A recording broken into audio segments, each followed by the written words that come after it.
All right, let's jump right in this morning. We've been talking about dealing with difficult people. And we focused on dealing with difficult people inside the family last time. And last time we focused on why you should reconcile. Today we're going to be talking about how that you can reconcile. And you need to know this because relationships are messy. And you're not going to avoid having messy relationships in your life. And there will be a time where someone who you love, someone you had hope in, someone you had faith in, usually a family member, does something or says something to hurt and disappoint you. And that's probably the only time in life where you wish you had my job. And you go and you can preach to them and tell them exactly what they've done wrong. And how God thinks they should be doing it differently. You can try to convict them and to convince them.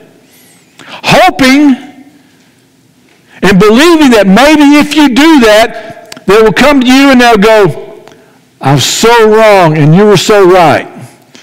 But it usually never happens that way. Usually the way it happens is the tempers flare, things get said and done, and people can go then for months, years, decades, and some even 40 years, as I learned this past week, and not speak to one another. The relationships just explode. We've always had problems with relationships inside a family. Started with Cain and Abel. Then there was Isaac, who played favorites with his son. Then there was Jacob, who played favorites with his son. In fact, that family of Jacob's had so much issues, Dr. Phil couldn't even have helped it. And then Joseph, part of that family, he gets put into a pit and sold as a slave by his own brothers. Tell me that won't mess with your mind. But then he rises to the second command of Egypt, and who should come begging for food one day than his brothers? And Joseph has the authority, he has the power to get some serious payback. But rather than that, he chooses to forgive and to reconcile. And so I want you to understand some things about that. First of all, understand the difference between forgiveness and reconciliation. See, you can forgive somebody and not be reconciled to them. It only takes one to forgive. It takes two people to reconcile. Forgiveness is letting go of the offense. Reconciliation is holding on to the relationship. And what we need to understand is that as Christians, we're called to reconcile. Reconciliation is taking forgiveness a step further. And we're called not just to forgive, we're called to reconcile. The second thing, reconciliation has a price. It will cost your ego. In fact, most people, their own self-righteousness and their own pride are bigger barriers to reconciliation than whatever the offense was.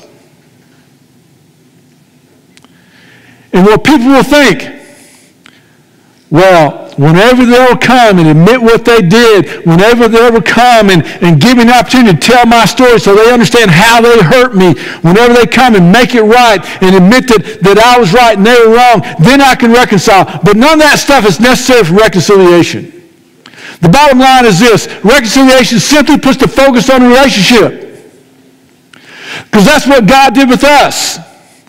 God took all our sin and all that wrong and he set it aside, as we talked about last week, so that he could reconcile with us. So here's some things I want you to know.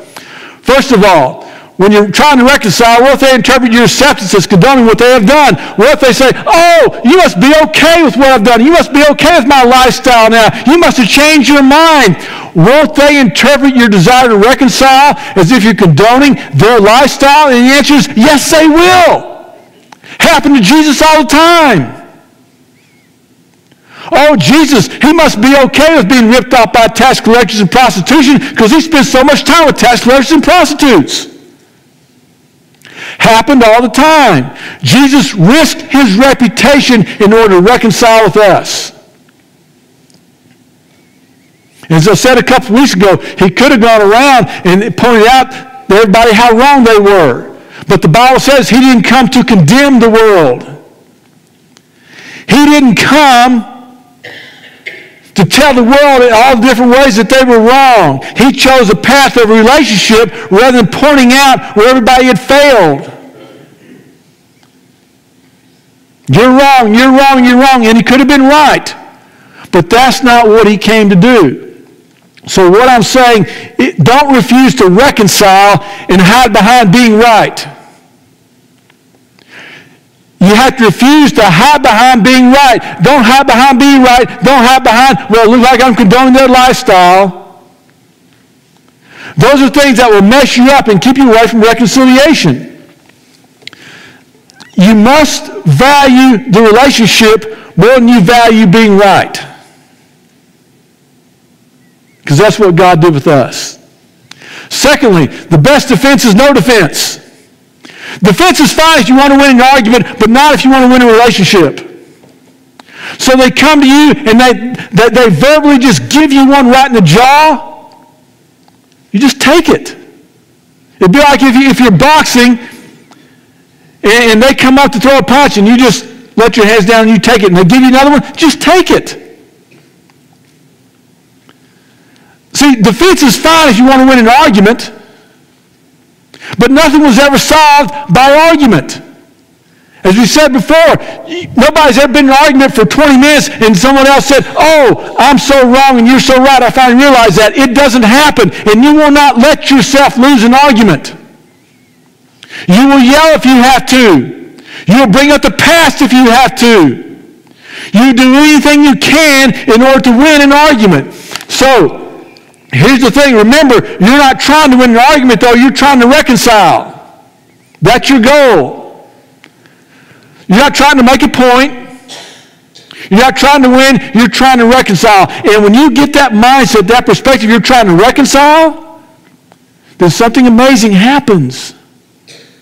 All of a sudden, the issue either doesn't become so big or becomes totally insignificant, or at least you're moving in the same direction to solve it.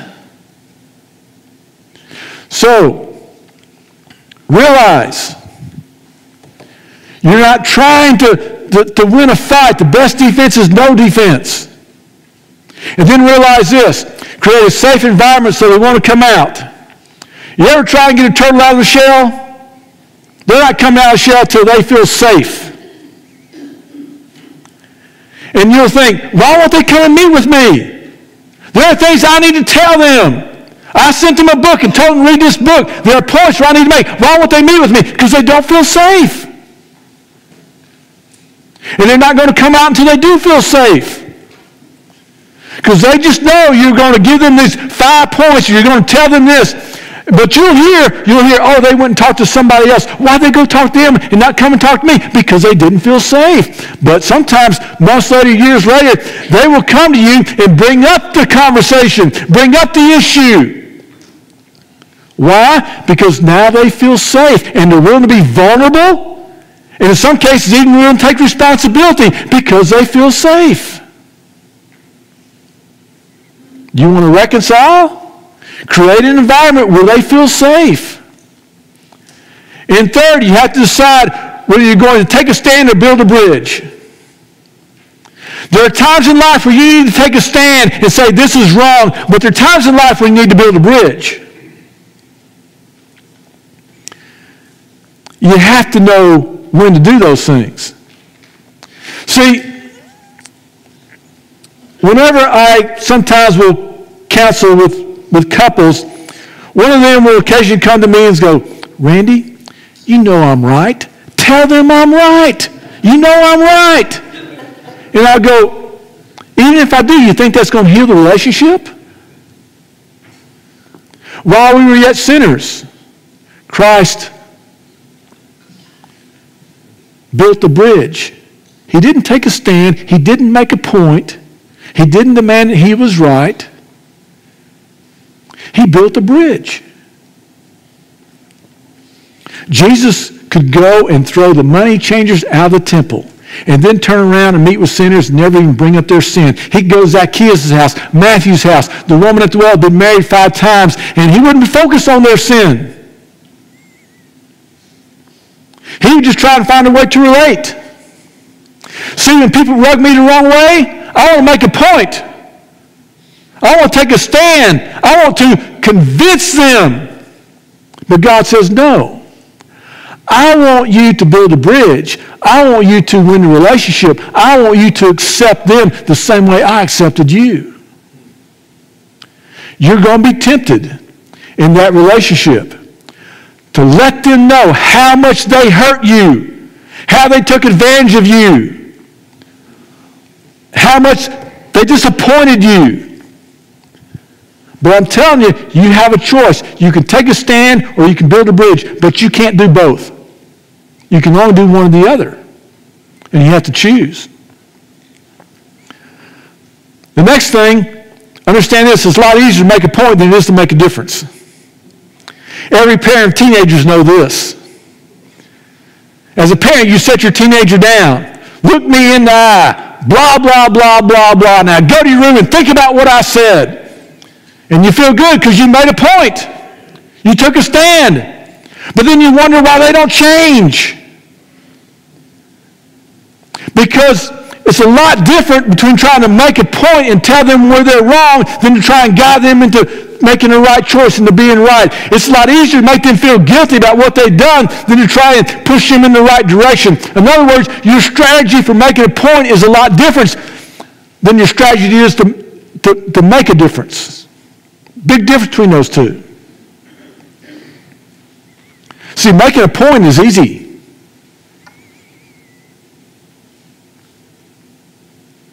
You can enjoy making a point. You can gather a crowd around you to make a point. You can get the applause of others when you make a point. But making a difference, oh, that's slow going. Somewhere a couple of centuries ago, or a couple of decades ago, as a Christian culture, we decided we were going to sit in our four walls and throw grenades at the culture because we decided it's a lot easier to make a point than it is to make a difference. And that's what sort of we become all about these days, is doing that. Let's read this out of Colossians.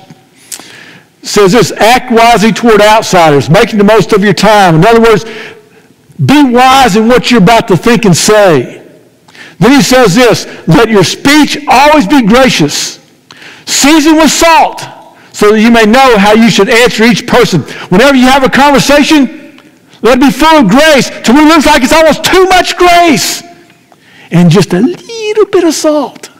But what do? We pour on the salt, and we just sprinkle on top just a little bit of grace. You're wrong. I can't believe you did that. Why would you act that way? But why don't you pray to God and have him show you how wrong you are? That's about the extent of our grace in that way. About a little under 300 years after the crucifixion and the resurrection, Rome embraced Christianity. Toppled a religious system that had been in place for about 1,000 years. And the stories would look at that and go, how'd that happen? How did Rome suddenly embrace Christianity? Because Christians, they had no platform. They had no political clout. They had no financial clout. They didn't have any clout whatsoever. Christians couldn't stand up and run for office. There was no Bill of Rights or Constitution for Christians. Nothing like that. So how did Christians all of a sudden come to a point where that was the established religion of the Roman Empire?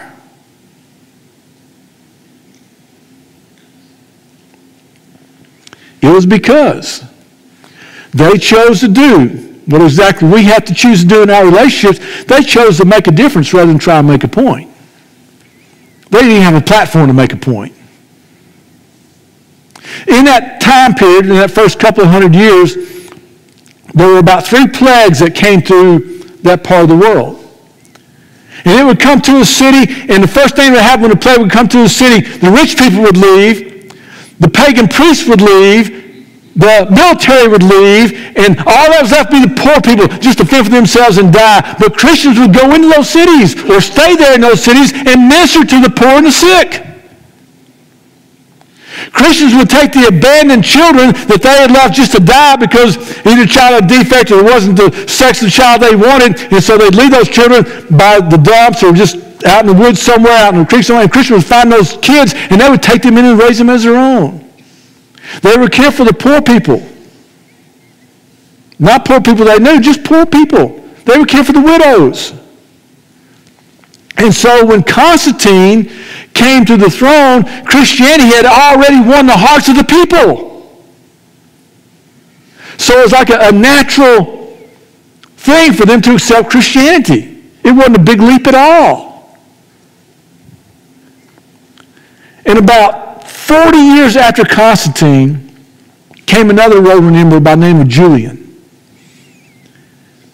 And he wanted to take Christianity, take the Romans, take the Roman religion back to paganism. He wanted to get rid of Christianity. But he realized what he was up against. And we have a portion of the letter that he wrote.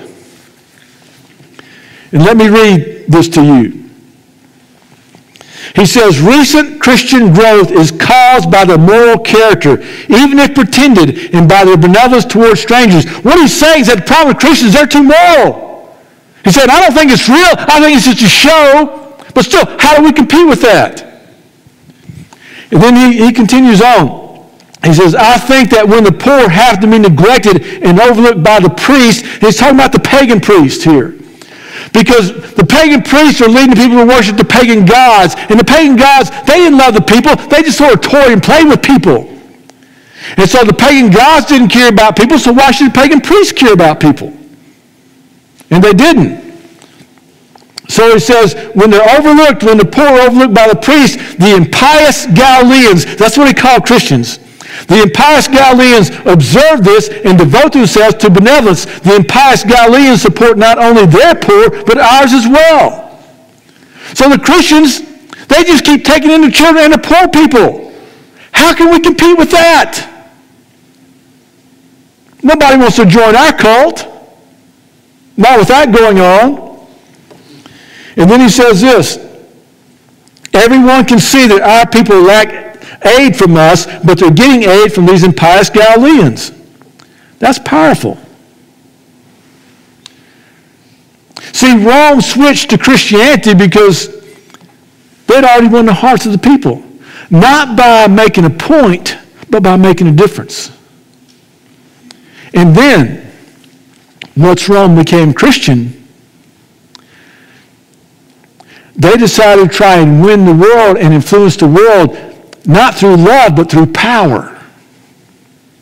And when Christians start trying to influence the world through power instead of love, Christianity loses. And what happens, and what is happening in our culture right now is that Christians, they want to stand up and defend my rights. See, a Christian nowadays would rather be right than to be reconciled. And when you would rather be right than to be reconciled, then you no longer care about making a difference. When we want to be right and to win, rather than be reconciled, rather than reach out in love, we will no longer have that impact on the culture. Not only that, whenever Christianity cares more about being right and having their rights than about winning the world, they begin to be engaged in this battle about wanting to be right. And when Christians get engaged in that battle, that's an unholy battle. And Christians do not look a whole lot like Christians, and they're not behave a little like Christians when they're involved in that sort of unholy battle. Of trying to be right rather than be reconciled. To make a point rather than make a difference. Whenever Christians come from that mindset, there's some pretty non-Christian behavior that takes place to support that. And I think we see that all the time in our culture. And what I'm trying to simply tell you is that translates over to our relationships. The idea is this: we don't win by making a point, but by making a difference. That's not only in our culture, that's in your relationships. You have to put aside that desire to make a point. That desire, well, I'm right. So this is the way it's going to be. In fact, we'll make this point. From God's point of view, there's something more important than winning or being right. This is illustrated for us in 1 Corinthians chapter 6, where you have these two Christian brothers. They're Christians in the same church. And they're at each other because they both feel like they're right. And they have to stand up for their rights. And so they're going to court so they can both be right. See which one's going to win and be right. And so they're headed to court. And Paul's not against going to court. He used the court to get to Rome. He's not against that. But he's against going to court in order to prove that you're right. And this is what he says in 1 Corinthians 6:7. As it is to have legal disputes against one another is already defeat for you. You've already lost. Why not rather be wronged? Why not rather be cheated than to have to prove that you're right? See, as Christians, Jesus expects us to live in his kingdom, and his kingdom operates by different rules. His kingdom, when somebody insults you, you don't insult them back. You bless them. You don't return evil for evil. And you don't just try and get by returning good for good. Because Paul's point is, look, drug dealers can do that. They can return good for good. Mafia people return good for good. Warlords return good for good. Even Philadelphia Eagles fans, they can return good for good. They may not want to, but they can do that sometimes anyway. But God has called us to do what? To go the second mile, to turn the other cheek. So this lady named Candace, she moved to New Jersey, rented an apartment. And on the apartment below her was this guy who played his music all hours during the night. And so she dealt with it in a sort of a creative fashion. She wrote him a letter. And let me read you what she wrote. She said, "Hey, I hope you're well. We haven't formally met, and I hate that we're doing so under these circumstances. When you come home every evening and blast your music, I've come to expect it. Sometimes it's a song I haven't heard in a while, and I appreciate the throwback. Other times it's something I've never heard before, and I've been able to Google a few lyrics and add it to my weekly playlist. To be fair, you've helped me catch a vibe. But last night, bro, you tried it. You really, really did. I don't know if you were hosting the official after party for our building's holiday social or single-handedly determining this generation's R&B king, but 3 a.m. was just a little late to be that loud. At 3:37, I realized it was more advantageous for me to reflect on your musical taste and eat some potato chips than try to sleep. You really love a piano solo and some soulful drums. At 4:07, you settled down. I really appreciate that. In the future, as you're hosting your kickbacks and come-throughs, please remember the rest of us. As a peace offering, I hope you will enjoy this pound cake. I decided to bake it for you at 3:30 a.m. in the morning. Happy holidays, and I look forward to officially meeting you." So Candace left the cake and the letter at this guy's door, and 2 days later, she meets Tommy, who is a music video producer. And she learns that Tommy is going through the first holiday season after losing his daughter. And he just can't sleep at night. They became great friends. They now enjoy eating pound cake together.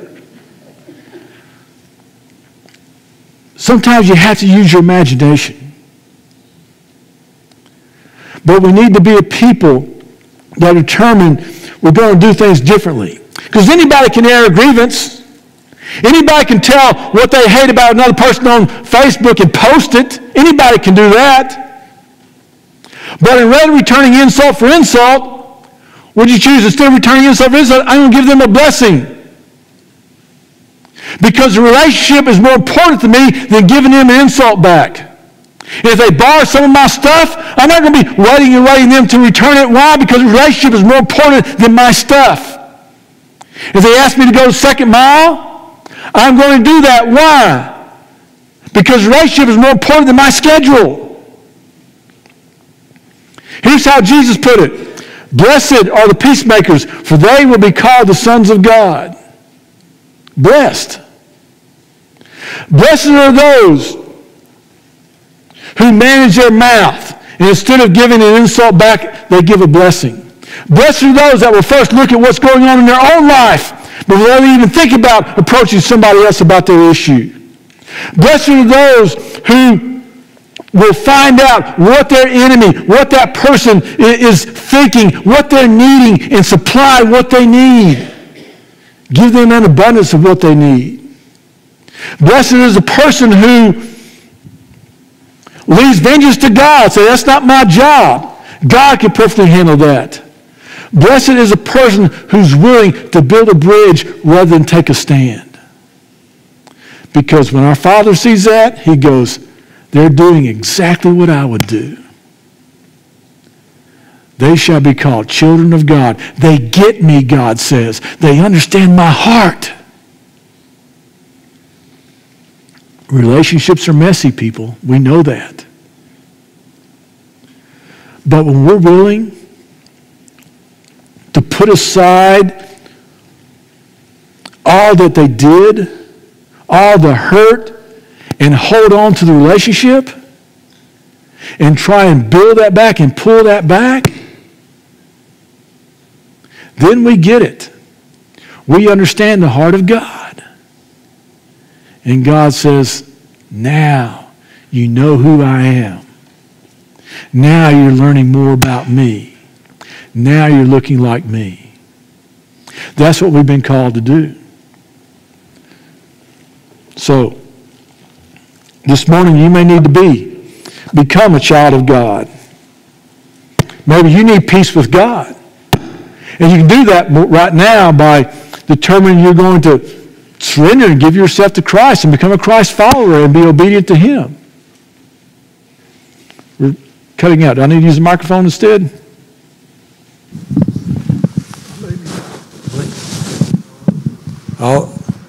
Can I go here or go? All right. I'm good? Okay. He'll figure it out. All right. You may need that peace with God. And maybe you have that person in your life, a family member, that for so long, that relationship has been shattered. And I'm trying to give you ways on how to do that. How to take the hurt and set it aside and hold on to the relationship. Because forgiveness is releasing the hurt, but reconciliation is when you want to hold on to the relationship. And it's not easy. And I know there's questions you have that I can't answer. But it's worth it. It's worth it. It's worth it. And if you haven't given your life to Christ, it's worth it. It's worth learning how God loves you like that. It's worth you learning to be like our Heavenly Father who created us, formed us in the womb, who created us in his image, who knows what we're all about. It's worth getting to know him. It's worth it. So we're going to sing a hymn of invitation. And maybe you need to come down and give your life to Christ. You say, Pastor, I want to become a Christ follower today. Maybe you're in a place where you have that difficulty in a relationship, and you just need God to do a work in you. You need that. You need to approach it as Jesus approached relationships. It cost him. It cost him to have a relationship with us. It will cost your ego. Jesus is now carrying the scars because of the pain he bore on our behalf to have a relationship with us. You want to learn how to love deeply? You'll be hurt deeply, and you still choose to love after you're hurt deeply? That's going to leave scars on you. It will. Just as Jesus carries those scars that it took for him to love us, you can carry those scars and you'll be so glad that you did. because you'll learn to love like you've never known love before. However God has asked you to respond, I pray that you will stand together as we sing.